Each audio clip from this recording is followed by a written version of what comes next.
থাকছেন না আফগানিস্তান সিরিজের বিবেচনায়। তবে বিশ্বকাপ দলে অভিজ্ঞ এই ব্যাটসম্যানকে বিবেচনার ক্ষেত্রে এই ছুটি বাধা হবে না বলেই মনে করেন বিসিবির ক্রিকেট পরিচালনা বিভাগের প্রধান জালাল ইউনুস। বেনাপোলে 3 যাত্রীর পানিপথে লুকানো 20টি সোনার বার উদ্ধার। 2 কেজি 320 গ্রাম ওজনের বারগুলোর বাজার মূল্য প্রায় 1,74,00,000 টাকা বলে জানিয়েছে শুল্ক গোয়েন্দারা। আসসালামু আলাইকুম, খবর পড়ছি আমি মোহাম্মদ মহাসিন রুবেল।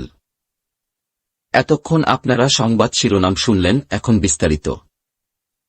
ডেঙ্গুর প্রাদুর্ভাব বাড়ার চিত্র তুলে ধরে দেশবাসীকে এইডিস মশাবাহিত এই রোগ থেকে সতর্ক থাকার আহ্বান জানিয়েছেন স্বাস্থ্যমন্ত্রী জাহিদ মালেক। সোমবার সচিবালয়ে এক সংবাদ সম্মেলনে তিনি বলেন, ডেঙ্গু বেড়ে গেছে। এ বিষয়ে আমাদের অধিদপ্তর যথাযথ ব্যবস্থা গ্রহণ করেছে। মে মাস পর্যন্ত 1704 ডেঙ্গু রোগী আমরা পেয়েছি। মৃত্যু হয়েছে 13 জনের।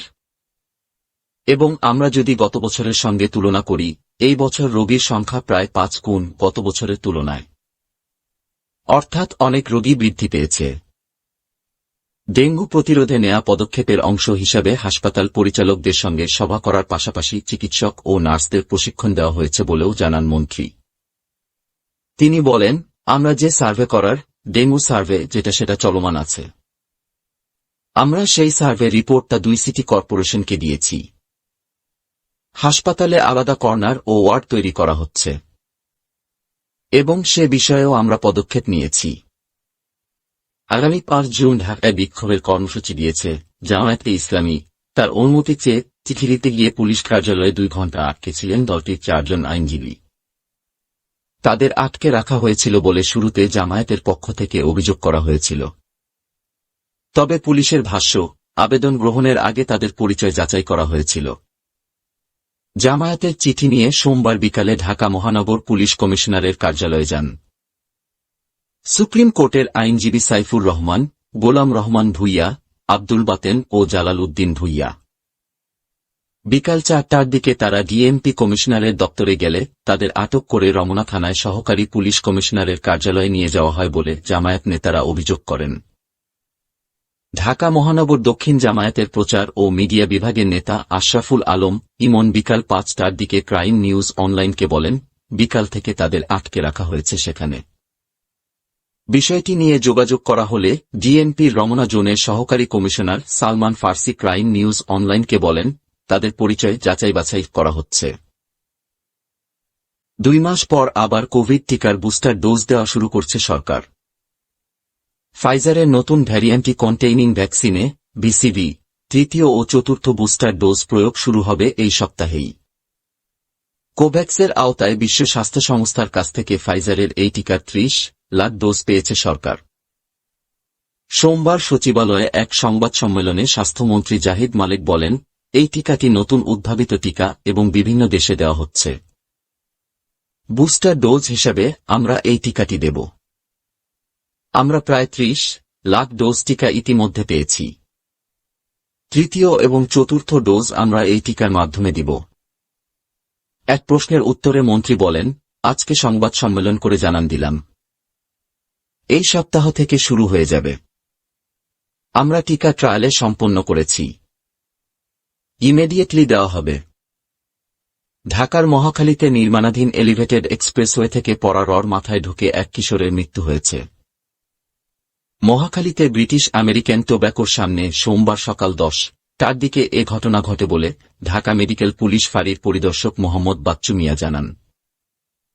ওই কিশোরের পরিচয় জানা যায়নি, তবে তার বয়স আনুমানিক 12 বছর বলে জানিয়েছেন তাকে হাসপাতালে নিয়ে আসা এক পথচারী। আব্দুল কাদের ইমন নামের ওই ব্যক্তি জানান, নির্মাণাধীন এক্সপ্রেসওয়ে থেকে ছিটকে আসা একটি রডটি ওই কিশোরের মাথার এক পাশ দিয়ে ঢুকে অন্য পাশ দিয়ে বের হয়ে যায়। পরে তাকে উদ্ধার করে ঢাকা মেডিকেল কলেজ হাসপাতালে নিয়ে যান তিনি। 1 ফুটেরও বেশি লম্বা রড মাথায় গাঁথা অবস্থাতেই তাকে হাসপাতালে নেওয়া হয় বলে জানান পুলিশ কর্মকর্তা বাচ্চু মিয়া। তিনি বলেন, হাসপাতালে আনার পরও সে বেঁচে ছিল, কিন্তু এর কিছুক্ষণ পরই সে মারা যায়। ইস্তাম্বুলে একে পার্টির সদর দপ্তরের সামনে উল্লাসরত সমর্থকদের উদ্দেশ্যে এক বক্তৃতায় তার হাতে আরও 5 বছরের জন্য তুরস্কের শাসনভার তুলে দেওয়ায় ভোটারদের ধন্যবাদ দিয়েছেন প্রেসিডেন্ট রিসেপ তাইপ এরদোয়ান। তিনি তার একটি প্রচার বাসের উপর থেকে বক্তৃতা দেন। বলেন, শুধুমাত্র তুরস্কের জয় হয়েছে। নতুন প্রেসিডেন্ট বেছে নিতে রোববার তুরস্কে রান অফ ভোট হয়। তো ফলাফল এখনও আসেনি।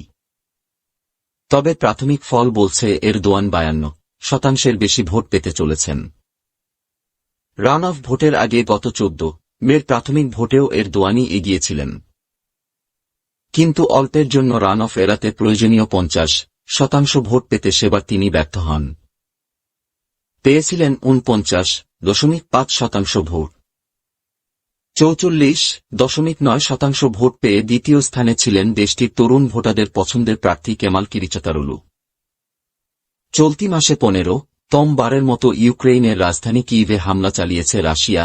এবারের হামলায় ড্রোন ও ক্রুজ ক্ষেপণাস্ত্র ব্যবহার করেছে তারা। সোমবার ভোরাতে এ হামলা চলার সময় 40টিরও বেশি ড্রোন ও ক্রুজ ক্ষেপণাস্ত্র গুলি করে নামানো হয়েছে বলে দাবি ইউক্রেইনের রাজধানীর সামরিক প্রশাসনের।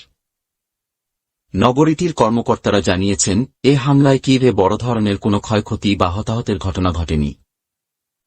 এই নিয়ে টানা 2 রাত কিইভে বড় ধরনের হামলা চালাল রাশিয়া।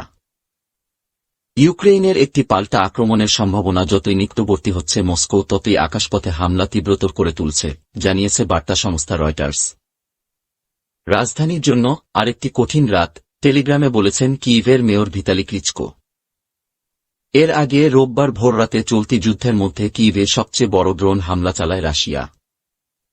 তাতে একজন নিহত ও বেশ কয়েকজন আহত হন। এদিন কিইভের আকাশ থেকে 36টি কামাকাজি ড্রোন গুলি করে ভূপাতিত করা হয়েছে বলে দাবি ইউক্রেইনের আকাশ প্রতিরক্ষা বাহিনীর।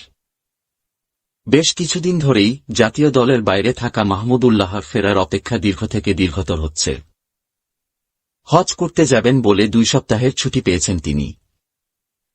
সামনে আফগানিস্তানের বিপক্ষে সিরিজের বিবেচনায় তাই থাকছেন না অভিজ্ঞ ব্যাটসম্যান। আফগানিস্তানের বিপক্ষে লড়াইয়ের আগে প্রাক সিরিজ প্রস্তুতি পর্বে মিরপুর শেরেবাংলা স্টেডিয়ামে বসেছে যেন ক্রিকেটারের মেলা। বিভিন্ন সংস্করণে জাতীয় দলের বিবেচনায় থাকা ক্রিকেটাররা আছেন সেখানে। প্রধান কোচ চান্দিকা হাথুরুসিংহের ছুটি এখনও শেষ হয়নি। তবে সহকারী কোচ নিক পোথাস ও স্পিন বোলিং কোচ রঙ্গনা হেরাতের তত্ত্বাবধানে চলছে অনুশীলন। জাতীয় দলের ম্যানেজার নাফিস ইকবাল যেটিকে বলছেন প্রি-সিরিজ ক্যাম্প। এই ক্যাম্পে নেই মাহমুদুল্লাহ। জাতীয় দলে নেই তিনি গত মার্চে ইংল্যান্ড সিরিজের পর থেকেই। টেস্ট ক্রিকেট থেকে তো বিদায় নিয়েছেন আগেই। টি-20 দলেও জায়গা হারিয়েছেন গত বছর। এরপর শুধু ওয়ানডে দলেই ছিলেন। কিন্তু গত মার্চে আয়ারল্যান্ডের বিপক্ষে সিরিজে ওয়ানডে দল থেকে বিশ্রাম দেওয়া হয় তাকে। সেই বিশ্রাম চলতে থাকে এই মাসে ইংল্যান্ড সফরে আয়ারল্যান্ডের বিপক্ষে সিরিজের সময়। যশোরের বেনাপোলে ইমিগ্রেশন চেকপোস্ট দিয়ে ভারত যাওয়ার পথে 3 বাংলাদেশি পাসপোর্টধারীর পায়ুপথ লুকানো 20টি সোনার বার উদ্ধার করা হয়েছে। সোমবার সকালে বেনাপোল চেকপোস্ট ইমিগ্রেশন থেকে সোনার বারসহ তাদের আটক করা হয় বলে জানান বেনাপোল কাস্টমস শুল্ক গোয়েন্দার উপপরিচালক শায়েক আরেফিন জাহেদি। 2 কেজি 320 গ্রাম ওজনের বারগুলোর বাজার মূল্য প্রায় 1,74,00,000 টাকা বলে জানিয়েছে শুল্ক গোয়েন্দারা। আটকরা হলেন ফরিদপুর জেলার নগরকান্দা থানার বানেশ্বরদী গ্রামের মোহাম্মদ হাবিব 37, গোপালগঞ্জের মুকসেদপুর থানার লোহাচূড়া গ্রামের মহিউদ্দিন 36 ও একই এলাকার রনি আহমেদ 44।